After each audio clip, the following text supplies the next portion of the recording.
Is it profitable to drive for Uber or Lyft? So let's take a look. My car payment is going to be $10 per day, okay? So it's $10 a day.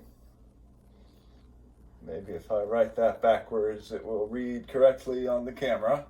So $10 a day. And then my insurance amounts to about $7 a day. And then the gasoline that I would use in my car, honestly, for Lyft or Uber wouldn't be substantial. For a couple hours on the road, you're not going to use half a tank. In my car, you'll probably use like 2 gallons. So let's say that that's $6. So we have a total of 17, 23. We have a total of $23. Now, I make an average of $30 an hour in Seattle. $30 an hour. So if we look at that, well, we're spending the first hour, most of it, just paying for the car payment. We're paying for the car payment, though. We secured our car payment. We secured our insurance that covers us personally on this business. So in that way, we're not actually working for free. It may feel like it because we're justifying this as, like similar to a taxi cab. This is my payment for the day and I have to make my quota. That's the thing about this business is it's deregulated and we don't have to pay for the car. So that could cost the amount of a car payment, right? Just to rent a police car that's painted yellow as a taxi cab, just to rent it for a shift, could used to cost the amount of 1 month of this car payment, or at least half the month of a car payment, and I'm paying that for 1 month, so that's not too bad. Okay, and if you figure that I work 8.5 hours a day. Okay, I work 8.5 hours a day, and then I can additionally drive about 2 hours every weekday.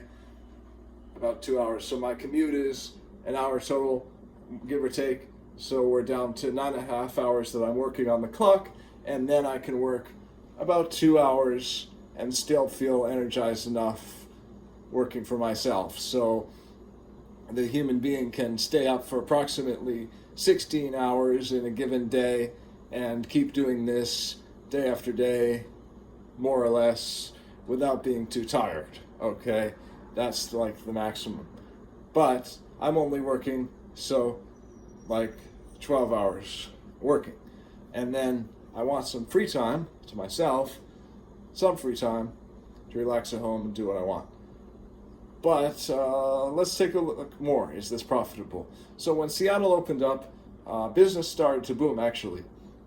We went from zero business to really significant business toward the beginning of the time when businesses reopened a couple of months ago in Seattle, or a month ago in Seattle. Okay? But it was a time of protest, and that business lasted a pretty short time because people got scared and stopped taking our services, and business went right back down. Not all the way back down, so there still is some business, but can you make $30 an hour reliably? From my experiences, you can, and $30 an hour isn't so bad. Are you being paid yourself? Well, we're just paying the car and only the car the first hour. So if we look at it from that perspective, we actually are working 1 hour for free.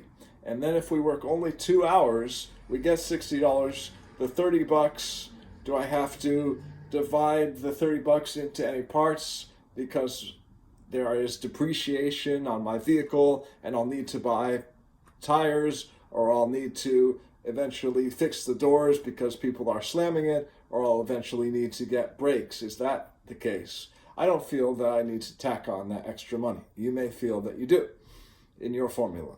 So I don't look at it that way.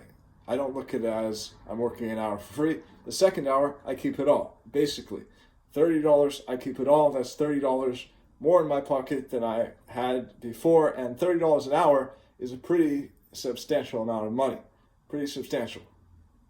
Okay, and if I kept going, kept working, milked the clock, good business was going smoothly, and I kept right on taking my piece of the pie, even though part-timers sort of sometimes put extra load on the pie by taking more than their share when full-timers depend on this amount of money coming in as a salary.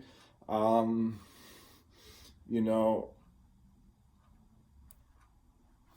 yes, I can get business. Yes, it is profitable in some ways.